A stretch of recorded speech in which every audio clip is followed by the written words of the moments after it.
ஜெயலலிதா வீட்டு வாசலில் 4 நாட்கள் காத்திருந்து சுயமரியாதையை அடகு வைத்து யாசகம் பெற்றவர் விஜய் என திமுக மாணவர் அணி செயலாளர் விமர்சித்துள்ளார். சென்னை ஆர்கே சாலையில் உள்ள தனியார் ஹோட்டலில் கழக துணை பொதுச் செயலாளர் ராசா தலைமையில் திமுக மாணவர் அணி மாவட்ட, மாநகர அமைப்பாளர்கள் ஆலோசனைக் கூட்டம் நடைபெற்றது. மாணவர் அணி செயலாளர் ராஜீவ்காந்தி ஒருங்கிணைப்பில் நடைபெற்ற ஆலோசனைக் கூட்டத்தில் முத்தமிழறிஞர் கலைஞர் அவர்களின் பிறந்தநாள் நிகழ்ச்சிகளை ஒருங்கிணைப்பது மற்றும் மாணவர் அணியை மேம்படுத்துதல் குறித்து ஆலோசிக்கப்பட்டது.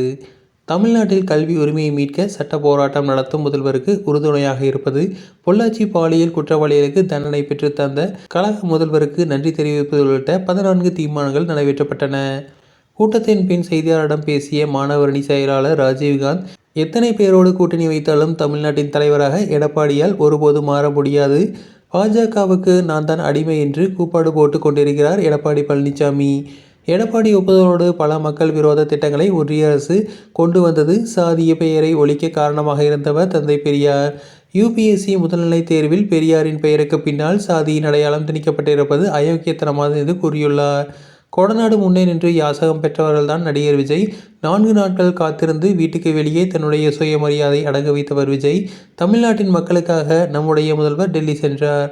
தமிழ்நாடு இன்னும் பல்வேறு துறையில் முன்னோடி மாநிலமாக திகழ காரணம் திமுக. ஆளத் தெரியாதவர்களுக்கு மேடை கோணை என்பது போல திமுக மக்கள் மன்றத்தில் வளர்ந்து வருவதற்கான வயிற்றெரிச்சல் தாங்க முடியாமல் எடப்பாடி பழனிசாமி பேசி வருகிறார் என்று கூறியுள்ளார். தொடர்ந்து இது போன்ற செய்திகளுக்கு எங்கள் சேனலை சப்ஸ்கிரைப் செய்வோம்.